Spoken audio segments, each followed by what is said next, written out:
Uma observação a ser colocada é que na identificação dessa ferramenta, alguns fornecedores já têm geradores de relatórios que facilitam para que os próprios usuários, com um pequeno conhecimento de informática, consigam gerar esses relatórios próprios, sem a necessidade de ficar solicitando essas intervenções aos próprios fornecedores. A importância, Luiz, assim, só de ter uma equipe especializada para fazer essa extração é para que a gente consiga cruzar essas informações. De repente você tem um relatório X, você precisa de cruzar ele com o Y e com o Z. Então, essa compilação é muito importante que exista uma pessoa especializada por trás desse processo. Isso mesmo, mas alguns fornecedores nem tem como você fazer isso. Você fica dependendo do que eles façam, tem que fazer solicitações para que eles façam esses cruzamentos. Em outros fornecedores você já consegue fazer esse cruzamento. Só para dar um fecho nessa questão, é que a maior parte das pessoas das quais eu lido, que estão no processo inicial de CRM, entendem que um fornecedor vai chegar com a ferramenta e ela estará 100% pronta, e ela não vai estar pronta.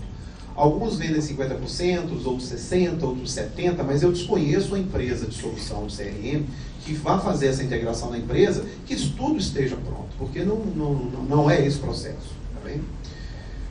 O Daniel Moraes, da PrestaServe, da MG, me faz uma pergunta que eu vou responder em parte e vou passar para os senhores. Dentro do mercado globalizado, o CRM é uma ferramenta fundamental? Quais são os exemplos de empresas nacionais e estrangeiras de sucesso na aplicação do CRM? Quem é o Daniel? Sim. Daniel, eu vou te responder isso porque eu tenho uma pesquisa pronta. Eu, além de consultor, eu sou um acadêmico também e gosto muito de trabalhar na área de pesquisa de informação. Eu vou fazer uma pesquisa agora com as 300 maiores empresas de Minas Gerais para saber exatamente isso. Quem tem, se não tem, por que não tem, se tem, o que tem, que nível está. Muito em breve eu vou te dar essa resposta, provavelmente dentro do ano ainda. Agora, eu como consultor, eu sou uma pessoa que estou permanentemente no mercado. Então, outro dia eu estava comentando, eu conheço 16 soluções. 16 soluções que se dizem soluções de CRM. Algumas não são. E se autoproclamam como fornecedora de CRM. E o que isso causa no mercado? É a mesma coisa dos fenômenos e das ferramentas de gestão, por exemplo. Nos Estados Unidos, 50% das empresas trabalham com uma estratégia chamada Balance Scorecard. Aqui no Brasil, nem estatística nós temos em relação a isso. Então, quando eu chego para os meus clientes, principalmente, digo o seguinte: fulano, olha, os casos de sucesso que eu tenho, que estão gerando bons negócios em função de termos aplicado, é muito grande. Você quer tentar? Eu tenho empresa que nem tentar quer.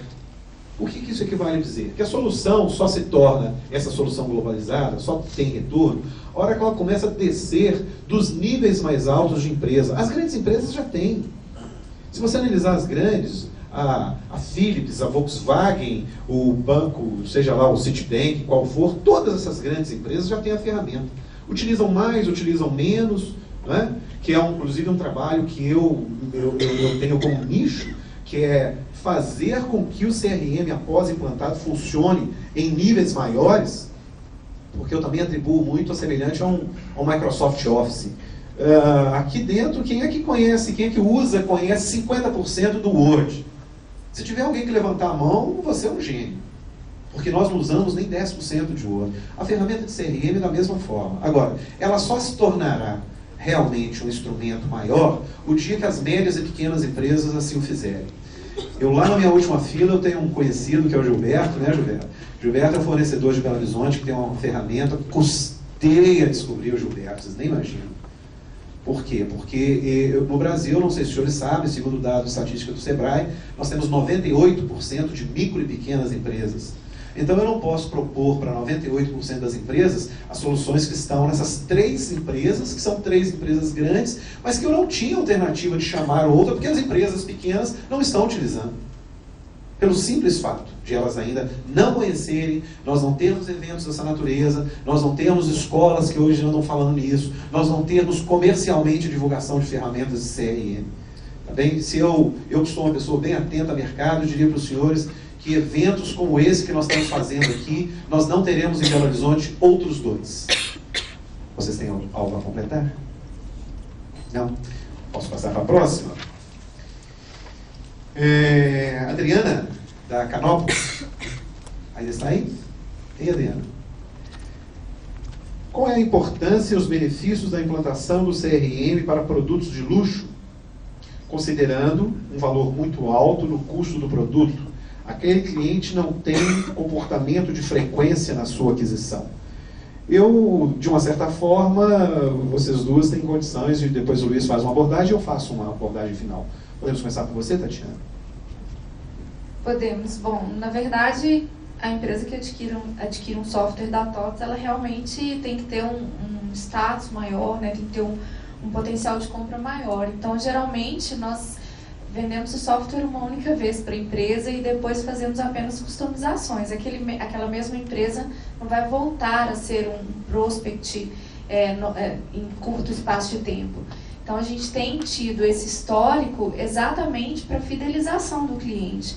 Porque se a concorrência hoje está muito acirrada e se você não mantém esse cliente com boas visões do que você forneceu, né, da visão da sua empresa para ele, você corre o risco de quando ele for indicar, ele nem te indicar mais. Então, assim, eu acho que vale para indicação e é válido para se um dia ele quiser adquirir um novo produto, mesmo que seja a longo prazo, a informação do cliente ela tem que ser mantida. Senão, quando você quiser fazer uma ação de marketing, para que tipo de público você vai direcionar, né? Eu vejo, Adriana, que os clientes, os consumidores de produtos de luxo, têm uma necessidade ainda maior de um CRM por trás desse processo, porque essas pessoas estão cada vez mais exigentes. É ilusão a gente imaginar que o BMG só concorre com os outros bancos do segmento, né? O BMG concorre com a Natura, com a Avon, com a sua empresa, com qualquer empresa que preste um bom atendimento ao cliente, porque isso passa a ser parâmetro. Então, essas pessoas com uma qualidade de vida melhor, com um status melhor, elas querem cada vez mais um atendimento diferenciado. Então, é muito importante conhecer. Eu entendo que essas pessoas elas mudam de cultura, elas mudam de ideia com uma facilidade muito maior do que os segmentos de baixa classe. Mas se a gente não começar pelo CRM, onde a gente começa a conhecer, começa a criar um relacionamento com esse cliente, fica ainda mais difícil a manutenção dessa base que você tem.